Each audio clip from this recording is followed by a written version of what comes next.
بسم اللہ الرحمن الرحیم۔ قدر مسجد میں تشریف لائے ہوئے میرے دینی و ملی ساتھیوں اور خواتین اسلام، اللہ کے رسول صلی اللہ علیہ وسلم کی دعوت کا لب لباب اور بعثت کا مقصد لوگوں کے ذہنوں میں توحید کی حقیقت کو بٹھا دینا تھا، اور یہ توحید اتنی اہم تھی کہ کفر اور شرک کی لڑائی کا دار و مدار اسی توحید پر ہے۔ اللہ کے رسول صلی اللہ علیہ وسلم کو طائف میں پتھروں سے مارا گیا، کسی نے آپ کو آوارہ اور پاگل کہا، کسی نے آپ کو جادو کا ستایا ہوا کہا، کسی نے آقائے دو جہاں کی شان میں گستاخیاں کیں، تو کسی نے جان سے مارنے کا پلان بھی بنایا، صرف اسی توحید کی وجہ سے۔ صرف یہی وہ لا الہ الا اللہ محمد الرسول اللہ کا کلمہ تھا جس نے دنیا کے اندر ایک انقلاب برپا کر دیا اور لوگوں کے درمیان فرق کر دیا کہ ایک شخص توحید پرست ہے اور کوئی دوسرا شخص شرک اور کفر کا ارتکاب کرنے والا ہے۔ اور یہ توحید اتنی اہم ہے، اللہ کے رسول صلی اللہ علیہ وسلم نے بیان کیا کہ قیامت کے دن ایک شخص لایا جائے گا، عمل کے نام پہ زیادہ کچھ نہیں ہوگا اس کے پاس، بھاری بھرکم اعمال اس کے پاس نہیں ہے۔ اللہ تعالیٰ کہے گا میزان لگاؤ، ترازو لگاؤ، جس کے عمل تولتے ہیں، اس کا عمل تولا جائے گا، لیکن اس کے پاس توحید ہوگی، وہ اللہ تعالیٰ کو اپنا رب، اپنا خالق، اپنا مالک، اپنا رازق، شفا دینے والا، ضرورتیں پوری کرنے والا، سب کچھ وہ اللہ کو مانتا تھا۔ اللہ تعالیٰ کہے گا کچھ اور عمل ہیں اس کے پاس، فرشتے کہیں گے توحید ہے۔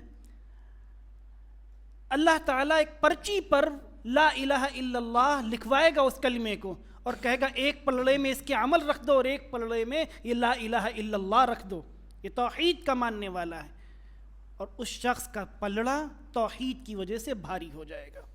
اور وہ شخص کامیاب۔ تو دنیا کے اندر بھی رسول اللہ کی بعثت کا مقصد توحید تھا، اور اس پر چل کر آخرت کے اندر بھی اگر کامیابی ممکن ہے تو توحید کی بدولت ہی ممکن ہے، اگر توحید نہیں تو کامیابی نہیں ہے۔ البتہ توحید کے اوپر الگ الگ طریقے سے لوگ ڈاکے ڈالتے ہیں۔ توحید کیا ہے یہ سب کو پتہ ہے، اگر کوئی شخص بدعتی ہے یا شرک کا مرتکب ہے، نام نہاد مسلمان جو شرک کا مرتکب ہے، اس کو بھی توحید کا مطلب معلوم ہے، لیکن اس نے ایسے چور دروازے کھول رکھے ہیں کہ جن دروازوں سے گھس کر اس کی توحید ختم ہو جاتی ہے۔ وہ دعوے صرف لا الہ الا اللہ محمد الرسول اللہ کا بھلے ہی کرتا رہے، لیکن وہ دولت لٹ چکی ہوتی ہے، توحید کا اس شخص کو ذرہ برابر بھی پتہ نہیں ہوتا۔ ہمارے سماج کے اندر ایک جو شرک کا سب سے بڑا دروازہ جو کھلا ہوا ہے، اگر دو چیزیں ایک ساتھ ہوتی ہیں، اگر آپ نے اللہ تعالیٰ کی ربوبیت کا اقرار کیا ہے، لا الہ الا اللہ، اگر الا اللہ کہا ہے کہ اللہ ہی ہے، اس سے پہلے لا الہ بھی ہے کہ اللہ کے علاوہ کوئی معبود نہیں ہے، اسی طریقے سے اگر آپ توحید کے دعوے دار ہیں تو اس سے پہلے جو توحید کے چور دروازے ہیں اس کو بند کرنا سب سے ضروری ہے۔ لا الہ کا جو مطلب ہے اس کو سمجھنا پڑے گا کہ اللہ کے علاوہ کوئی ہستی ہے ہی نہیں، اللہ کے علاوہ کوئی ذات ہے ہی نہیں جس کو اس کائنات کے اندر، اس دنیا کے اندر کوئی تصرف اور اختیار حاصل ہو کہ وہ ہوائیں چلاتی ہو، وہ زمین سے اناج اگاتی ہو، یا اللہ کے علاوہ کوئی ہو جو آسمان سے بارش برساتا ہو، یا اللہ کے علاوہ کوئی چیز موجود ہو جو بیمار کو شفا دیتی، شفائے کاملہ عاجلہ نصیب کرتی ہو، یا اگر کوئی شخص ضرورت مند ہو تو اس کی ضرورت کوئی شخص پورا کرتا ہو، کوئی نہیں ہے سوائے اللہ تعالیٰ کے۔ اور اسی چیز کو اللہ کے رسول صلی اللہ علیہ وسلم نے اپنی نبوت کے دور میں اسی چیز کو سمجھایا، بوڑھوں کو سمجھایا، بچوں کو سمجھایا، عورتوں کو سمجھایا، گھر کی خواتین کو سمجھایا، محلے کے لوگوں کو سمجھایا، اور مکہ کے لوگوں کو بھی سمجھایا، طائف کے لوگوں کو بھی سمجھایا، مدینہ گئے وہاں بھی سمجھایا، اور جزیرۃ العرب کے آس پاس کی جو سلطنتیں تھیں وہاں کے حکمرانوں کے خطوط بھی لکھے، لیٹر بھی لکھے کہ لا الہ الا اللہ محمد الرسول اللہ، اسلم تسلم، اسلام لے آؤ تم امن و امان میں آ جاؤ گے۔ اسی توحید کو بیان کیا اور بچوں کو بھی بیان کیا۔ فرمایا یا غلام، عبداللہ بن عباس رضی اللہ تعالیٰ عنہ کو، اے بچے، احفظ اللہ یحفظک،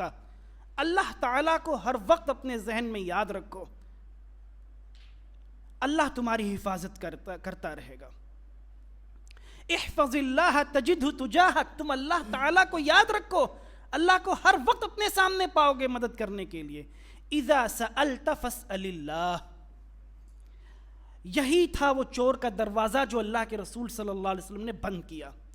فرمایا اے لڑکے، جب کچھ مانگنا تو اللہ سے مانگنا، وَإِذَا اسْتَعَنْتَ فَاسْتَعِنْ بِاللَّهِ، اور جب مدد طلب کرنا تو اللہ سے مدد مانگنا۔ اور اسی کو اللہ تعالیٰ نے قرآن میں بیان کیا گیا، وَإِذَا سَأَلَكَ عِبَادِي عَنِّي فَإِنِّي قَرِيبٌ أُجِيبُ دَعْوَةَ الدَّاعِ، جب تمہیں کچھ مانگنا ہو تو میرے بندوں سے کہہ دو میں تو بڑا ہی قریب ہوں، میں مانگنے والے کی دعوت کو قبول کرتا ہوں، اس کی آواز پر لبیک کہتا ہوں، جو وہ مانگتا ہوں اس کو دیتا ہوں، بشرطے کہ وہ مجھ سے مانگے۔ لیکن ہمارے سماج کے اندر اس غلط فہمی کو اس طرح سے اس کا پرچار کیا جاتا ہے کہ بھائی مانگنا کیسے غلط ہے، غیر اللہ سے مانگنا غلط کیسے ہے؟ ہم دنیا کے اندر بھی تو غیر اللہ سے مانگتے ہیں۔ لڑکا اپنی ماں سے کپڑے مانگتا ہے، گھر پہ جاتے ہو بھوک لگتی ہے اپنی ماں سے کھانا مانگتے ہو، ضرورت پڑتی ہے دوسروں سے قرضہ مانگتے ہو، کوئی بیمار ہو جائے ڈاکٹر سے دوائی مانگتے ہو، تو مانگتے تو غیر اللہ سے تم بھی ہو، لہٰذا اگر ہم غیر اللہ سے مانگیں تو شرک کیسے؟ یہ سب سے بڑا چور دروازہ جو اس امت کے اندر توحید کو خراب کرنے کے لیے کھولا گیا ہے۔ اور سیدھے سادھے لوگ یہ عام سماج کی جو لوگوں کی زبان ہوتی ہے اس میں سمجھاتے تو لوگوں کے ذہن میں ایک سوال بھی آ جاتا ہے، بات تو صحیح کر رہے ہیں، مانگتے تو ہم غیر اللہ سے دنیا کے اندر بھی ہیں۔ اس چیز کو جان لیجئے کہ شریعت کے اندر دو کام ایسے ہیں جو خالص اللہ کی عبادت تصور کیے جاتے ہیں۔ ایک کو کہتے ہیں استعانت، جس کا اردو میں ترجمہ کرتے ہیں مدد مانگنا، اور دوسرا ہے استغاثت، جس کا معنی بھی ہے مدد مانگنا۔ اور یہ دونوں عبادتیں ہیں جن کو صرف اللہ کے لیے ہی کرنا جائز ہے، کسی غیر اللہ کے لیے کرنا حرام اور شرک ہے، اور دونوں میں فرق بھی ہے۔ ترجمہ موٹے طور پہ میں نے یہی بتایا کہ استعانت کا مطلب بھی ہے کہ مدد مانگنا، اور استغاثت کا مطلب بھی ہے مدد مانگنا، لیکن استغاثہ جو ہے وہ خاص ہے۔ اس کی صورت یہ ہے کہ ایک شخص جس کے اوپر مشکل آ پڑی ہے اور وہ پریشانیوں کے اندر گھرا ہوا ہے، مشکلات کے اندر گھرا ہوا ہے، اس کی جان کے اوپر بن آئی ہے، اب اس کی جان کے لالے لگے ہوئے ہیں، لہٰذا ایسی وقت میں وہ کسی کو پکارے مدد کے لیے تو یہ استغاثت ہے۔ اس کو کہتے ہیں استغاثت. ایک شخص کشتی کے اندر بیٹھا ہوا ہے, کشتی کے اندر دیکھا چھید ہے, کشتی کے اندر پانی بھرنے لگا, اب اس کو یقین ہو گیا کہ میں ڈوبنے والا ہوں, تو وہ کہے یا غوث یا غوث یا غوث, میری مدد کرو میری مدد کرو, کوئی ہے مدد کرنے والا جو میری مدد کرے. تو یہ ہے استغاثت, یعنی مشکل کی گھڑی میں مدد مانگنا استغاثہ ہے. اور عام حالات کے اندر مدد مانگنا, چاہے خیر کے معاملات ہوں, شر کے, یا دنیا کا معاملہ ہو یا دینی معاملہ ہو, اس کے اندر مدد مانگنا یہ استعانت کہا جاتا ہے, کہ انسان دنیا کے اندر کوئی مدد مانگے. اب فرق کیا ہے؟ اللہ تعالیٰ قرآن کریم کے اندر ارشاد فرماتا ہے اذ تستغیثون ربکم فاستجاب لکم انی ممدکم. اور جب تم لوگ مدد کے لیے پکار رہے تھے, کس کو؟ ربکم, اپنے رب کو. فاستجاب لکم, اللہ نے تمہاری مدد کے لیے ہاں بھر دی, اللہ تمہاری مدد کے لیے تیار ہوا, اس نے تمہاری مدد کی. انی ممدکم بألف من الملائکہ, اللہ کہتا ہے کہ میں تمہاری مدد کرنے والا ہوں ہزاروں فرشتوں کے ذریعے سے. پریشانی کا معاملہ تھا, اللہ تعالیٰ نے کہا گھبراؤ مت میدان جنگ کے اندر, ہزاروں فرشتے اللہ تمہاری مدد کے لیے بھیج رہا ہے. تو اس آیت کے اندر اللہ تعالیٰ نے جو یہ بات بیان کی ہے کہ مشکل گھڑی میں اگر کوئی غوث اعظم ہے تو وہ اللہ کی ذات غوث اعظم ہے. نہ عبد القادر جیلانی غوث اعظم ہیں, نہ کوئی پیر فقیر بابا کوئی مدد کرنے پر قادر نہیں ہے سوائے اللہ تعالیٰ کی ذات کے, جو تمہاری مدد کر سکتا ہے مشکل گھڑی میں. تم اگر آگ کے اندر ابراہیم علیہ السلام کو جب ڈالا گیا تو کون سی ہستی تھی جس نے ان کو آگ سے بچایا؟ اللہ کی ذات نے آگ سے بچایا. یونس علیہ السلام مچھلی کے پیٹ میں چلے گئے, مشکل گھڑی تھی, لیکن کس نے مچھلی کی پیٹ سے نکالا؟ اللہ تعالیٰ نے مچھلی کے پیٹ سے نکالا. ہر مشکل کے وقت اگر کوئی مدد کرنے والی ذات ہے تو اللہ تعالیٰ کی ذات ہے. تو استغاثہ مشکل گھڑی میں, بچہ پریشان ہو جائے, بچہ بیمار ہو جائے, جا کے کوئی مزاروں پر چلا جائے, باباؤں کے پاس چلا جائے اور سوچے کہ یہ مزار والے بابا اس کے بچے کو شفا دے دیں گے, اس کی پریشانی کو دور کر دیں گے. یہی وہ کھلم کھلا شرک ہے جس سے بچنے کی ضرورت ہے. کتنا بھی بڑا ہو, کتنا بھی بڑا اپنے زمانے کا پیر فقیر ولی اللہ والا ہو, اب دنیا سے چلا گیا, اب وہ اپنی جان بچا لے اللہ کے سامنے قیامت کے دن, یہی بہت بڑی بات ہے.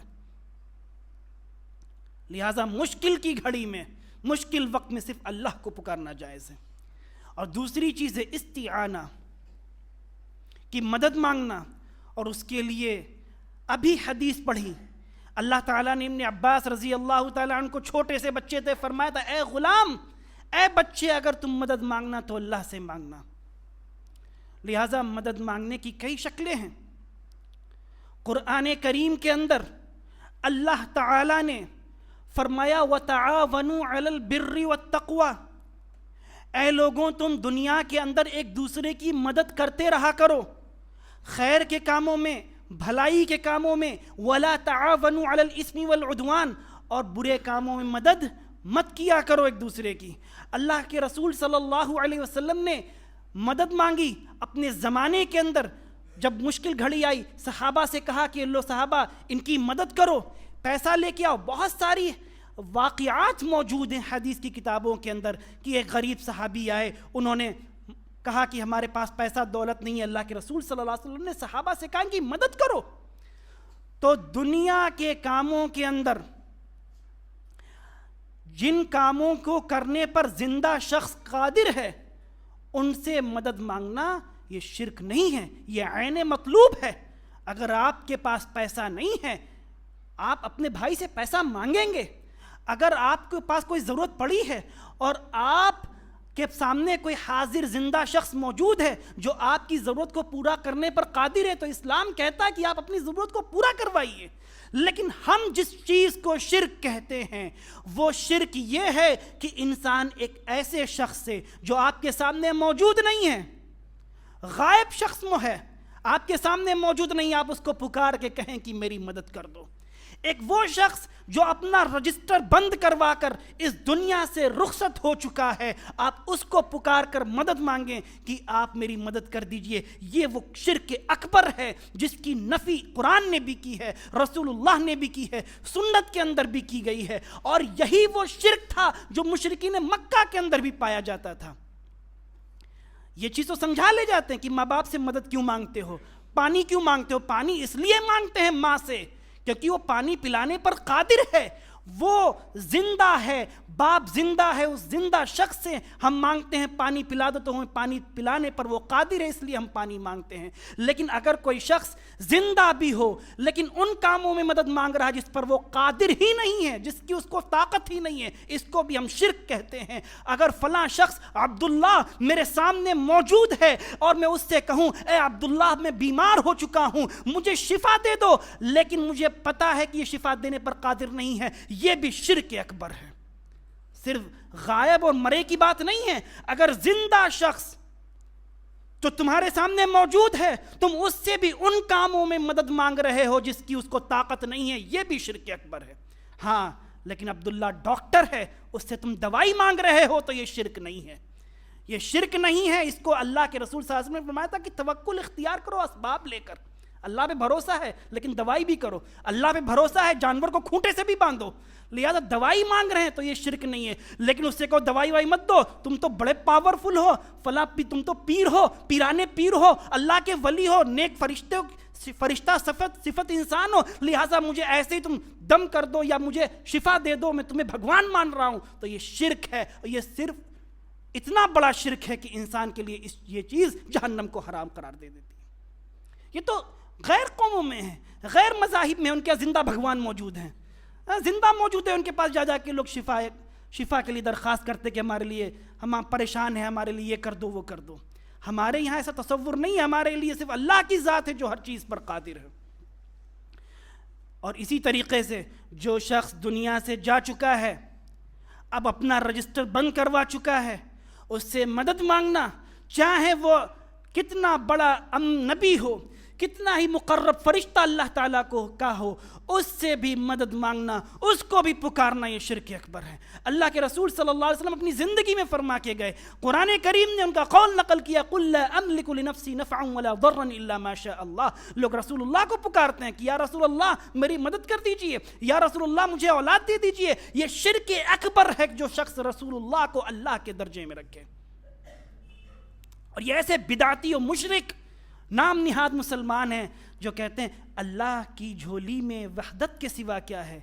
لینا جو ہمیں ہے لے لیں گے محمد سے، یعنی اللہ نعوذ باللہ کہ اللہ کے پاس توحید کے سوا کیا ہے، ہمیں جو لینا ہے وہ محمد سے لے لیں گے۔ اور محمد صلی اللہ علیہ وسلم کیا کہہ کر گئے، قُلْ لَا أَمْلِكُ لِنَفْسِي نَفْعًا وَلَا ضَرًّا إِلَّا مَا شَاءَ اللَّهُ۔ میں اپنی ذات کے لیے کسی نفع نقصان کا مالک نہیں ہوں، میں اپنی امتیوں کے لیے کیا کروں گا، یہ میں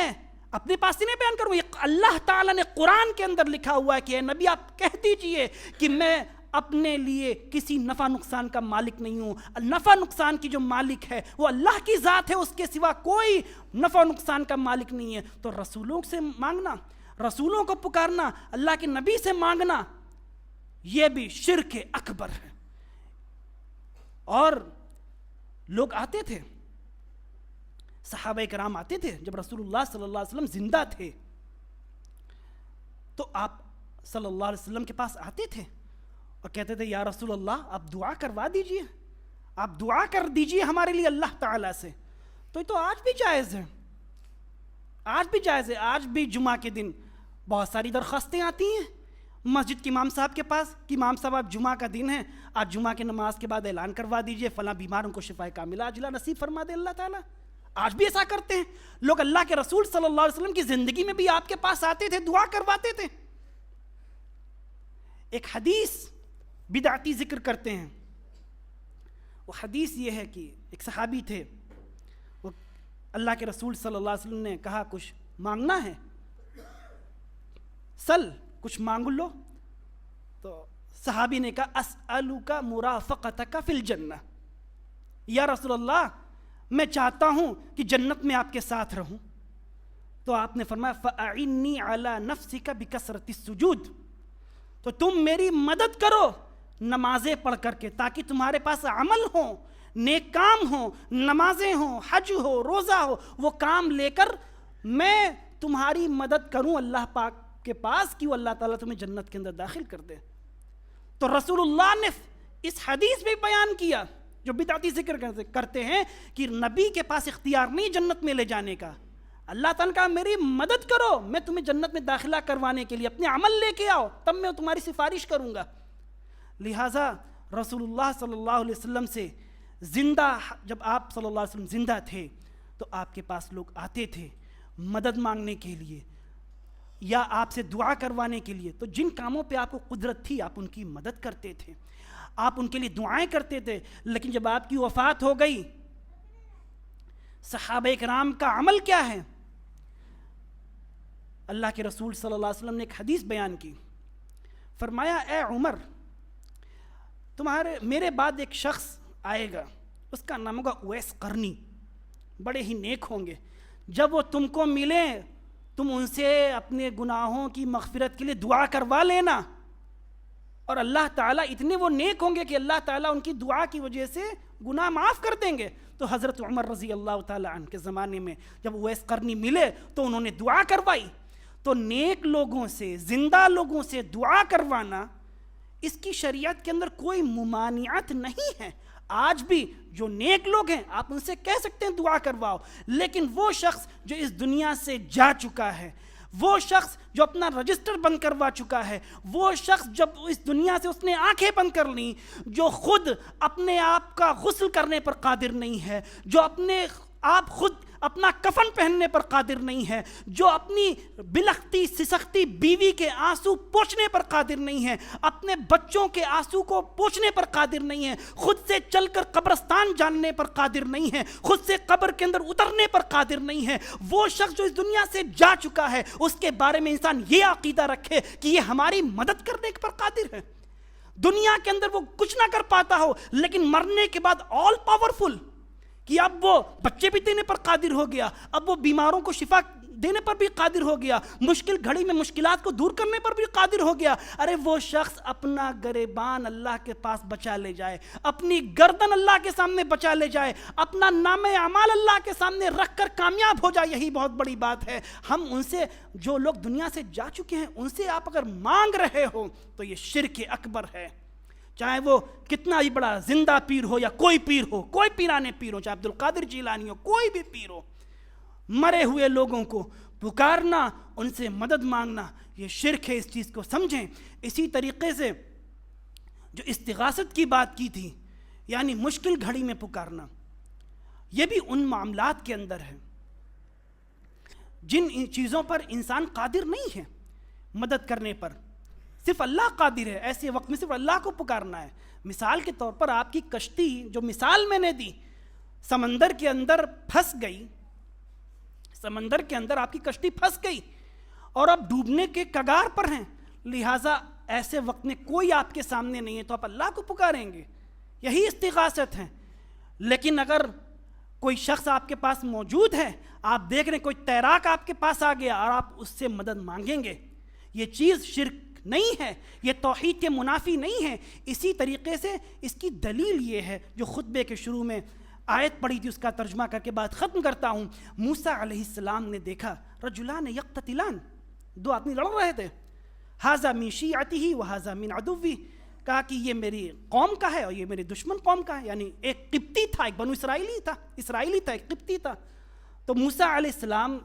کی قوم کے جو شخص تھا، اس نے موسیٰ علیہ السلام سے مدد مانگی، اسرائیلی شخص نے۔ اللہ تعالیٰ نے قرآن میں کیا فرمایا؟ فَاسْتَغَاثَهُ الَّذِي مِن شِيعَتِهِ عَلَى الَّذِي مِنْ عَدُوِّهِ، کہ جو موسیٰ علیہ السلام کی قوم کا انسان تھا، اس نے اس مشکل گھڑی میں جب اس کو لگ رہا تھا کہ یہ تو میری جان پر آ گئی ہے، میری جان لے لے گا، موسیٰ علیہ السلام سے مدد مانگی۔